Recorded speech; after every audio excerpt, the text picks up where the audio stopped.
Turning now to a disturbing story out of rural Alabama, where a wastewater crisis has now triggered an investigation by the Justice Department, with many residents accusing local and state officials of environmental racism. NBC News correspondent and moderator of Washington Week on PBS, Yamiche Alcindor, has more on this. Yamiche, what did you find? Well, this story really is shocking. What we saw in Lowndes County, Alabama, was really an entire neighborhood that was engulfed in waste because they have sewage systems that are failing or none at all. The dark green waters across from Jerry Dean Smith's home hold a foul-smelling mix of human waste. It smells. It smells so bad. In Haynesville, Alabama, and many towns across Lowndes County, residents pay for sewage to flow into these lagoons. But here, many homes have failing sewage systems or none at all. You got waste running in people's yard, neighbors' yard. It backs up in the majority of these neighbors' homes. It backs up in the bathroom and on the floors. Smith and her neighbors say it's a health risk. In fact, one study found 1 out of every 3 adults here tested positive for hookworms, an intestinal parasite long thought to be eradicated. It's not necessary for this to be going on in 2022. It just shouldn't be in the United States. It shouldn't be. This is the wealthiest country. A sewage system should be a right. She and others believe this is racism, blaming the state and local government for not installing a centralized sewage system. In Lowndes County, which is majority Black, the poverty rate is nearly double the national average. At least 40% of homes have inadequate or no sewage systems at all. Catherine Coleman Flowers, who grew up here, is an environmental activist. You call this America's dirty secret. Why? Because it largely exists in rural communities and poor communities, and most people, when they find out about it, they're shocked. They don't believe that it's a reality in this country. Last November, the Department of Justice opened a civil rights investigation aimed at assessing whether the Alabama and Lowndes County health departments are discriminating against Black residents. Earlier this month, the DOJ held its first public meetings here. Fed-up residents sounded off.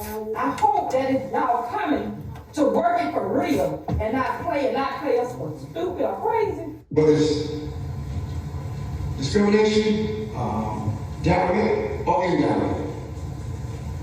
The net result is we need a waste management system.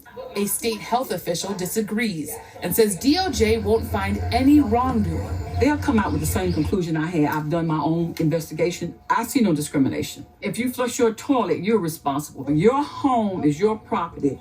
It's private property. She even suggested residents use outhouses. You got an outhouse on the outside and you got sewage on the ground. Environmentally, the outhouse is better. She has personally started a nonprofit pilot program to put septic tanks outside some homes.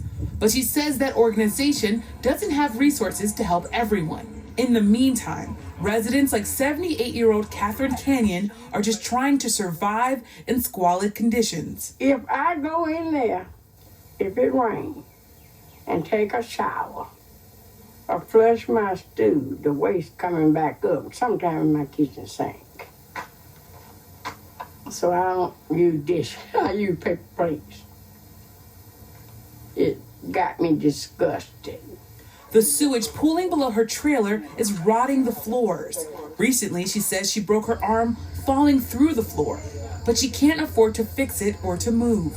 How do you feel living in this state? Trapped. Nowhere to go. But we just have to pray and have faith and hope tomorrow will get better. Amen. This is the first environmental justice investigation the Justice Department has conducted under Title VI of the Civil Rights Act of 1964. Now, that prohibits recipients of federal funding from engaging in discrimination. Add to that the Biden administration has requested $1.4 million from Congress to open an environmental justice office to investigate whether American civil rights are being violated in cases like this. And in the meantime, Garrett, activists and residents in Alabama say they're concerned that government officials have the power to place liens on people's homes and even arrest residents in Lowndes County who don't have proper sewage systems, even if they can't afford them. It's really disturbing stuff all the way around. Yamiche, you said this is the first investigation. Do we expect to see more of these? If the Department of Justice has its way, you're going to see more environmental justice investigations.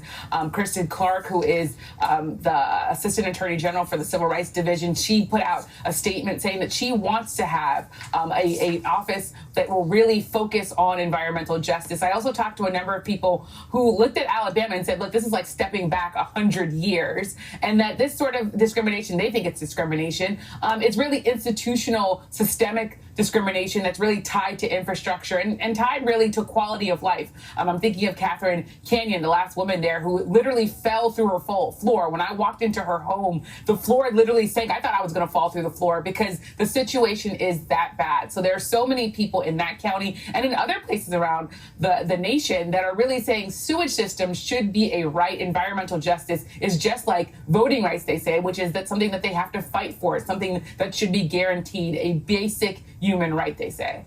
It's important reporting, Yamiche Alcindor. Thank you for sharing it with us. Thank you so much, Garrett.